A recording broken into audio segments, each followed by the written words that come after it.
Welcome to the Breakaway Show.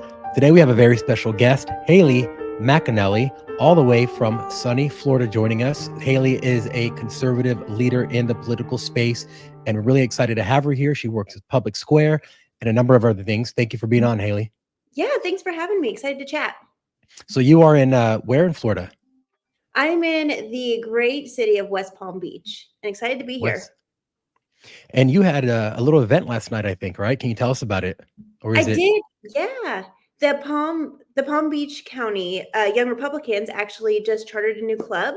So they had an event with Congressman Mast, and it was fantastic getting young people involved in the community and making sure that we win in November and see that red wave.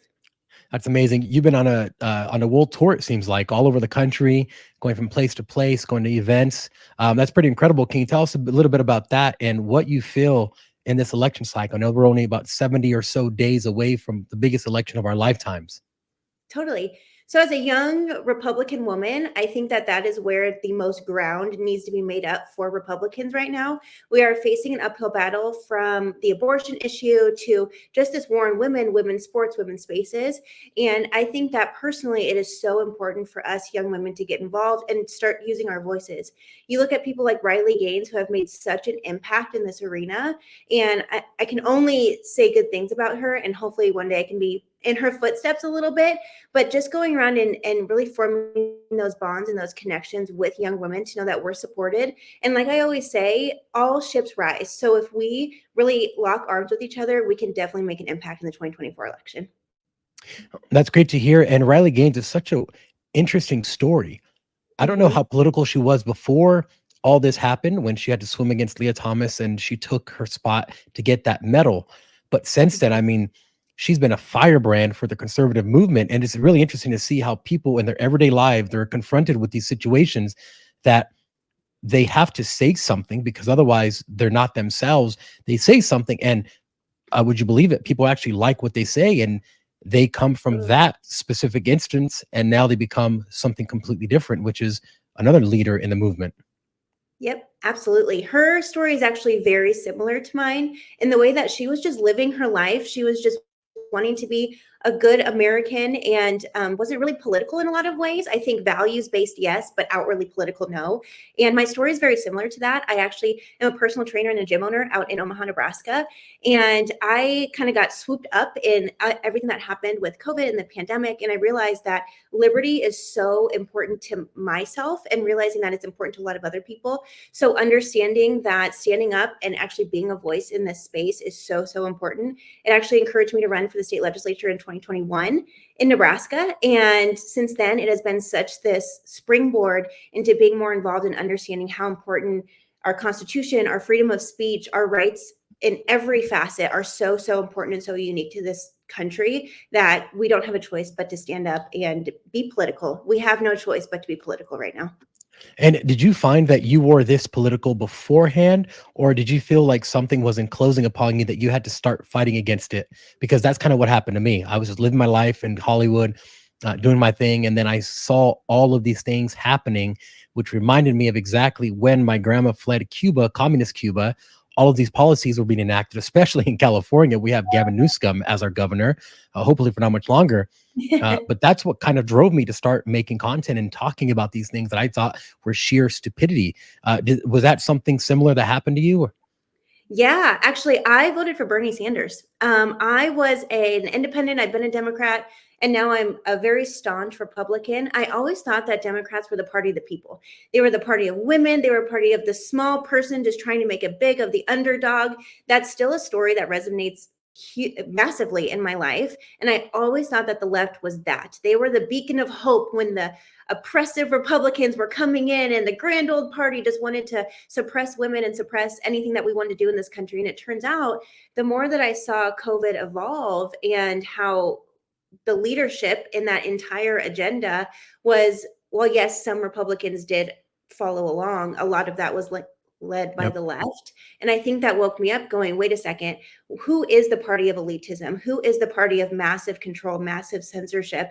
And that turned out to be the party that I was voting for all this time.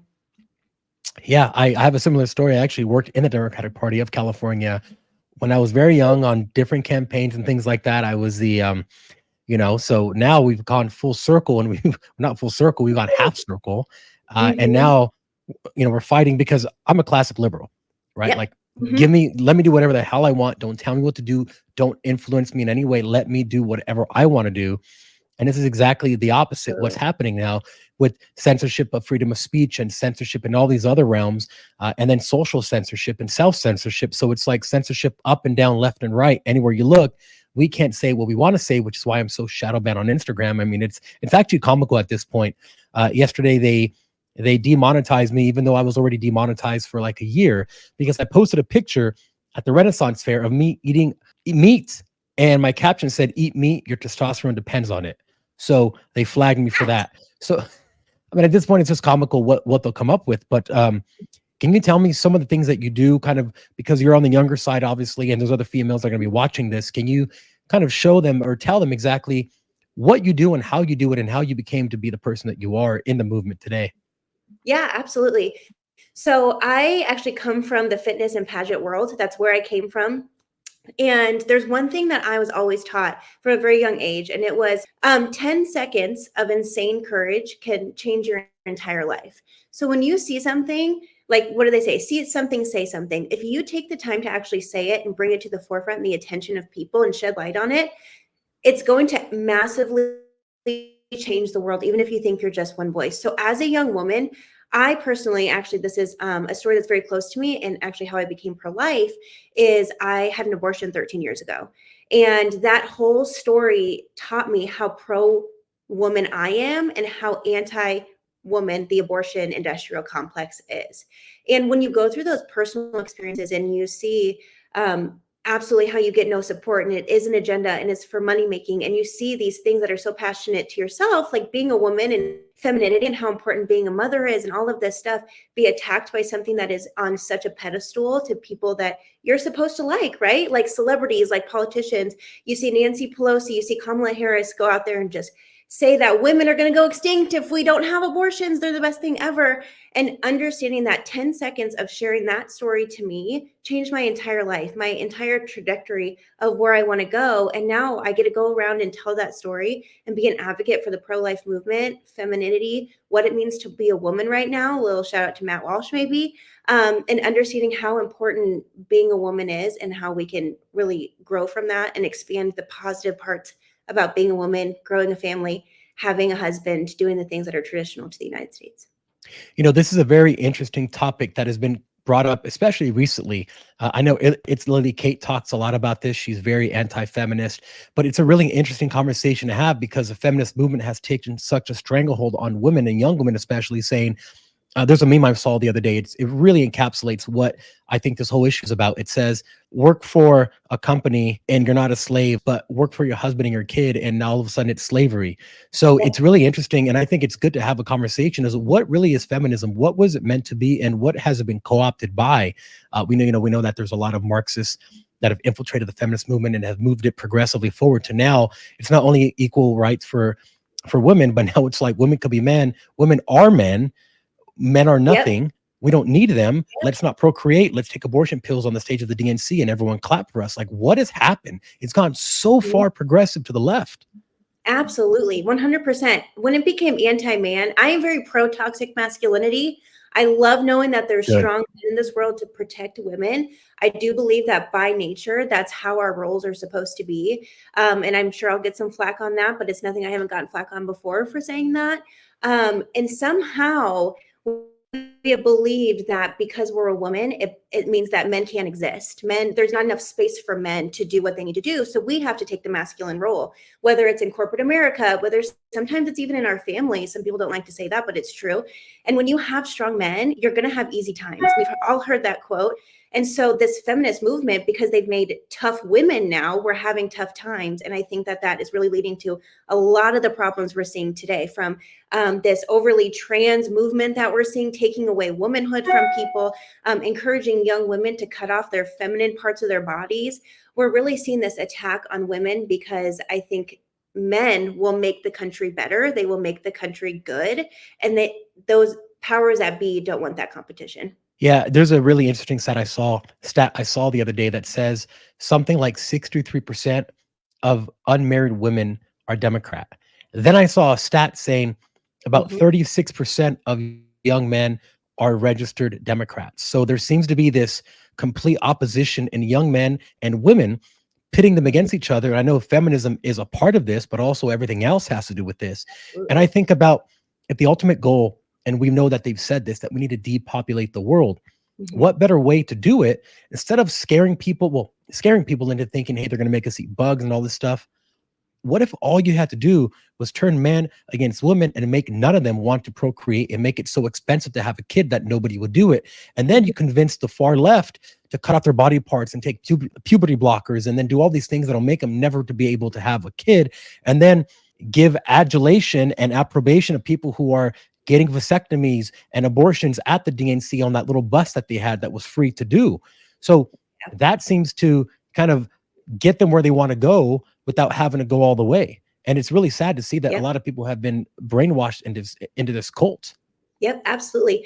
There is a funny thing that happened in the fall of Rome, and the genders got twisted. They got mixed up. When you kind of watch how Rome sort of fell, one of those pillars was that men and women, the roles were starting to become grayed and blurred.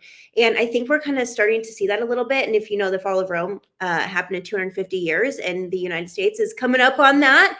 And we hope, I think, by this movement and what you're doing, is slowing that down, is shedding the light where I don't think that that civilization had a chance to have a light shed on it. And we can stop this. We can stop it in its tracks by saying truth and speaking in truth and being convicted in truth and not being scared to be canceled. Because once you're canceled, you can say whatever you want. It doesn't matter after that, because at the end of the day, that those are just words, right? Those are words. What words would you give to a young woman who's going through things and maybe doesn't have a support network to really go out and find these answers, or no one's going to give them a straight answer? What would you say to those women who have been kind of indoctrinated into saying, "Screw men, feminism is a way, fourth, third, second wave feminism"? Mhm. I would say that trust your instincts, and sometimes those get buried, but they are there still. Women are women, period. That is how we are by nature. We're maternal, we're gentle, we're nurturing. That's who we all are by nature. That's how God designed us, just like he designed men to be strong and protectors and providers. And at the end of the day, when all of us, like I said, band together and we're louder than those that are yelling right now. We can save those girls that are in that position. So I think it's maybe less about what they're thinking and more about what we ourselves can do. Because at the end of the day, myself and this whole young conservative women movement, it's up to us to save those girls that are going through this indoctrination process, because they are being hit by a lot of ammunition and a lot of propaganda right now, and we have it in ourselves to fight, and it's our duty to save these girls that are going through this indoctrination right now. Very well said. Yeah, there's a very big process of convoluting language to make women think that what is natural and biological really isn't. And I know, I mean, I'm not a woman, but I can sense that if I had this innate feeling that something is supposed to be some way and everyone around me is telling me that that's wrong, that I'm wrong, then I'm going to doubt myself. And if I doubt myself so much that I'm going to look for answers, and who are the people giving me the answers? They're the cult leaders. They're the people at the very top. You know, we David and I go to a lot of rallies and protests, and one thing that is equal across all of them, the only equality that I see in protests, is that people can't speak. These protesters are not allowed to speak to people like myself, like David, on camera. There are specific people in those rallies. Usually they have little yellow vests on, I guess, so the other protesters know who the leaders Yep. are. Those people are the ones that come and speak to us. And when you try to talk to them, they cannot speak. And if this entire thing is about equality, freedom, and everything that everything else they tout, why is it that they can't even speak to someone that has a camera in front of them? And when I really first saw that, when I really took that in, I felt sad for these people. I'm like, these aren't individuals. These are members of a, I'll call it cult, but just to be nicer, of this group that has co-opted their ability to do anything and said, this is all you can do. This is all you can be. You can't be anything else because of your skin color, because of your race, because of your gender, whatever it is. And it's really sad that we've gotten to this point. How do we break out of this? Yeah, like I said, there's power in numbers. And I think the more that we can stand in truth and speak truth, because at the end of the day, they're trying to change language, right? They're trying to, this pronoun thing, they're trying so hard to take truth out of every conversation that almost it, what's that quote where it's if you tell a lie enough, it becomes a truth. But when you tell a truth enough, you stand in that and you change society, you need to change civilization, you change culture. And that's what we have to do. We have the numbers to do it. We have, according to almost every data point, the strength to do it. It's just actually going out there, having that 10 seconds of insane courage and saying it and saying, no, I'm not going to use your pronouns. That's not speaking truth to you. That's not loving you in a way that you should be loved, because affirming a lie is not love at the end of the day. And affirming these things that they're trying to change into truth, quote unquote, it's not loving. It's not how we should be doing things. So we truly have to have that courage and that commitment and that intention to speaking truth in every single thing that we do. We don't Very have a well choice. said. Our entire country relies on it. It really does. So take me to the life of Haley. You meet a lot of people, you travel a lot. Yeah. What's the sense that you're getting from people that you've been meeting as Yeah, far as like it's a mixed bag. Yeah, I think more or less a lot of the conversations have been around what's going to happen in November. I think a lot of people have this overshadowing feeling, almost like when you're at the top of a roller coaster and your heart's about to drop, that something's going to happen. Maybe it's another pandemic. Maybe it's something with our internet. Maybe it's a power situation, whatever it is. I think people have this weird feeling that something is going to happen. And I truly don't blame them. I think we all have a little PTSD from that. But on the flip side, well, yes, that I think kind of is shadowed a little bit. There's so much hope in our country. There's so much hope because I think people have woken up to the lies. As a former recovering Democrat like yourself, we're seeing Tulsi Gabbard, we're seeing all these Elon Musk and RFK Jr., right? These people that stood so strong in the Democrat Party finally starting to come out and say the truth and having others join them. They're bringing people along because nothing matters except when you go up the ladder, if you bring people along with you. You cannot do this alone. We cannot do this alone. And I think people are understanding that. We have to be united in hope, because that's how we are united and we stand, right? And if we don't have hope, we have nothing. We have lost our country forever. So I think that there is this sense of fight. There's this renewed sense of hope and understanding for how important it is that we save this last beacon of freedom in our entire world. Like, that's a heavy lift. But I think that the energy is high. I think that Donald J. Trump is going to be our 47th president of the United States. I think he was the 46th president of the United States, if you ask me. And I think that we are going to see such a prosperous country that I know that he has planned for us. Yeah, you're absolutely right about people waking up. And it's beautiful to see because it took so long. The media has such a grasp on people. And to a certain extent, it still does. But people aren't trusting the media. We see trust in the media at all-time lows if you're anything but a Democrat. And I think the stat I saw the other day was that 76% of Democrats still trust the mainstream media, which is just wild. I mean, it is absolutely wild that many people trust what the TV is telling them. Mhm. I mean, I wish it was 0%, which would be nice. But Same. I think for the most of the country, the more level-headed people, it is heading that way. Mhm. So November comes, Donald Trump gets elected. What do you see yourself doing at that point? I think supporting him. I've thought about running for office again. I thought about how my personal political activism will work. And I think that this is not a stop at November situation. I think President Trump also showed that, picking JD Vance as his running mate. I think he believes in the legacy of the Republican Party, and this fight doesn't end. Actually, I think it's only going to get harder, and it's going to get more chaotic because people are not going to go out quietly, and we know that these people that don't agree with us, they yell, they burn down cities. It's not going to be peaceful, and we have to be the stronghold. We have to be the clear thinkers and the truth seekers in this, and I think that will continue until the end of time. It really will, because this ideology of death and nihilism, this occult is not going to go away. It hasn't gone away. It's been here the whole time. It's been ruminating. It's been licking its wounds after communism was, I guess, defeated a few decades ago. And now it's back in a whole new form. It's neo-Marxism, identity politics, and all those other occultist things. So I do think it's going to shift. I don't know how much it can shift if you're already having people cutting off body parts, saying that they're not a woman, that they're not a man, that there's some other gender that they invented in their head. it's going to be interesting to see what comes out of this. Another thing that I think about a lot is that kids always reject whatever their parents do, right? Mhm. Most of the time, especially while young. So the kids of theirs, if they have kids at that point, are going to rebel against whatever they're doing. So one Mhm. generation down, it's going to flip again where mom, I don't want to be lesbian. I don't want to be gay. That's not cool anymore. My friends are saying, no, I want to play with my friends. And that's something that I really have hope for, that children are going to say, no, that's lame, mom. What? No, I don't want to go to this rally and see this drag queen start singing. That's stupid. Yeah. So I hope the kids, if they have any, I Yeah. hope the kids do that. Yes, I agree. I'm a proud millennial. I will own it every step of the way. And when I was younger, the emo phase, if you remember, the emo phase was a big thing. And, Oh yeah. it's always like, it's just a phase, mom. I so hope and pray that this is just a phase in our country. And I'm the mom, and people are telling me that. That's what I hope.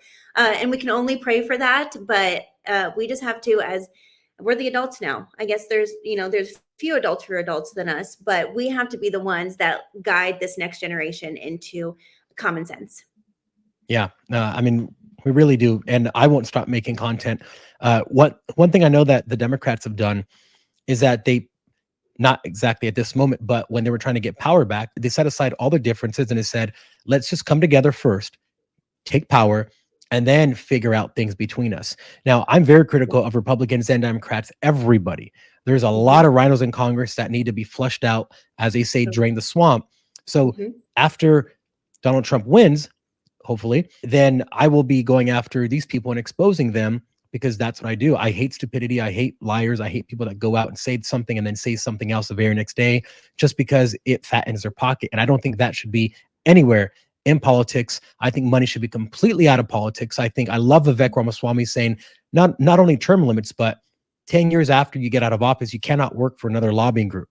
Because if you Yep. de-incentivize their ability to make money, I would rather have those people go and do that in the private business world. Let them make money in the private business world. Don't suck off the government teat and print money and give it to your friends. I think that's the opposite of what should be have been done. So I will definitely keep calling people out for untruths and lies and everything else that they say. But Absolutely. let's just paint a picture here, Haley. And I know this is an Okay. ugly picture to paint, Okay. but we do have to paint it. Let's say Kamala Harris gets in office. I might be in jail at that point because, they really don't like me. So, It's gonna be a who party knows? though, because we're all gonna be there. So that's all I'm saying. Yep. Yep. I mean, we know France has fallen, the UK's fallen, Mhm. Australia's fallen, Canada's fallen. It looks like everyone's looking at America and saying, hey, guys, can you figure it out? Because then it's going to spread over here. Yep, absolutely. Totally. And if you actually just saw what happened in Afghanistan, they have once again suppressed women again, so they can't talk to anybody besides their husbands. And they have to cover their entire body, face, everything. And that is coming over here. Even if you look at what's going on in the UK and in France right now, this revolution of that kind of suppressive nature in all facets, not just women, in a lot of different areas and a lot of different demographics, it's spreading. I truly believe this in my heart of hearts, that we are the last beacon of hope in our entire world. And I don't mean that in some dramatic way. I truly believe that's where we're. So, Haley, can you tell someone who's watching this and wants to get involved, how they could start going about it? What's the first steps that they should take? Should they join a group? Should they sign up for something? What should they do? Absolutely. Join a lot of groups around the nation are great. Even the small GOP groups, the Young Republican groups are great. You can really find anything, even if you're maybe you're a libertarian. I know that Young Americans for Liberty, fantastic organization. There's so many groups, even groups like Turning Point USA. They have small chapters in colleges and around the United States that are really carrying this movement to equip you, to teach you truth and what actual history is. There's so many young groups, so absolutely join a group.